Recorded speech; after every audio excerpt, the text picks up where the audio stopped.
Europe 1, il est 7h11. Retrouvez l'innovation du jour avec EDF.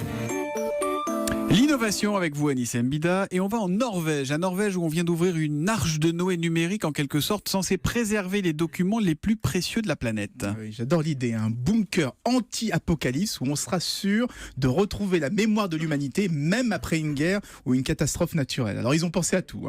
C'est un gigantesque coffre-fort caché 300 mètres sous la terre, sous la glace, sur une île, à une centaine de kilomètres du pôle Nord. Il paraît que c'est l'endroit le plus sûr de la planète. On vous a mis les images sur le hashtag E1matin ou sur Europe1.fr. On croirait le repère du méchant de James Bond. Oui, c'est incroyable. Ça s'appelle Arctic World Archive et on invite les États, les entreprises et même les particuliers à stocker leurs fichiers qu'ils veulent conserver à la postérité. Mais ils ont déjà des clients Oui, le gouvernement norvégien va y mettre ses archives. Le Brésil, le Mexique ont envoyé des copies de leur constitution et documents historiques, comme la déclaration d'indépendance ou des photos de la capitale à travers les âges. Ils gardent les originaux dans leur pays, mais la copie numérique, elle est envoyée près du pôle Nord, 300 mètres sous la glace. Bon, mais est-ce qu'on peut vraiment leur faire confiance ? Apparemment oui, il faut savoir que... Tout est dans le apparemment.